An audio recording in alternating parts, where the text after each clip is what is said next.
យើងអាចមានវិសាបានទេតែខ្ញុំហ៊ានធានាថាវិសាប៉ុណ្ណឹងខ្ញុំនឹងជំនះឲ្យបានខ្ញុំមានឱកាសតទៅវគ្គបន្តទៀតខ្ញុំនឹងធ្វើឲ្យបាន 100% ហើយខ្ញុំនឹងឲ្យ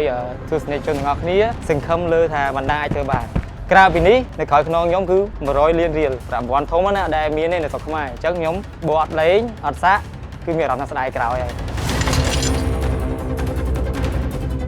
ខ្ញុំបាទឈ្មោះឌីវណ្ដាឆ្នាំហ្នឹងខ្ញុំអាយុ30ឆ្នាំមានសុខកំណើតនៅពោធិ៍សាត់កត្តាដែលខ្ញុំមើលឃើញសំខាន់ទី1កម្មវិធីនេះលើកស្ទួយលើវិស័យកីឡាជំរុញអ្នកហាត់ប្រាណមកហាត់បានច្រើនហើយយើងជាពិសេសទៀតដូចជាពួកខ្ញុំចង់បញ្ចេញទេពកោសល្យសមត្ថភាពតែខ្ញុំបញ្ចេញកន្លែងណាអញ្ចឹងកម្មវិធីនេះលើកស្ទួយដូចជាពួកខ្ញុំឲ្យបានចូលរួមប្រកួតបញ្ចេញទេពកោសល្យនិងសមត្ថភាពដើម្បីចែករំលែកដល់ប្រជាជនយើងទាំងអស់គ្នាបានឃើញថាអ្នកកីឡាជាមួយនឹង Red Bull ជួយដល់យើងសុខភាពល្អកម្លាំងល្អហើយនឹងជួយយើងផ្សេងទៀតបើករណីខ្ញុំឈ្នះខ្ញុំប្រកាសជាមានអារម្មណ៍ថាខ្ញុំមានមោទនភាពហើយនឹងបានបំពេញក្តីស្រមៃខ្ញុំផ្សេងទៀតអញ្ចឹងវាជាកត្តាមួយសម្រាប់ជីវភាពខ្ញុំដែរអញ្ចឹងខ្ញុំត្រូវតែខំមកលទ្ធភាព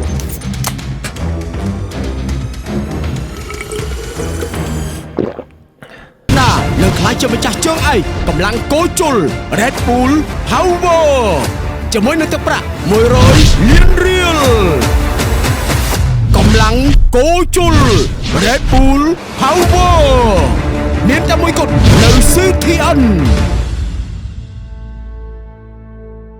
បើឃ្លៀមឈ្នះភ្លាមរកខ្ញុំគាត់ពីសើវត្តត្រា2025បន្តពីច្រើនរង្វាន់ពីក្រវិលកំប៉ុងគួជុល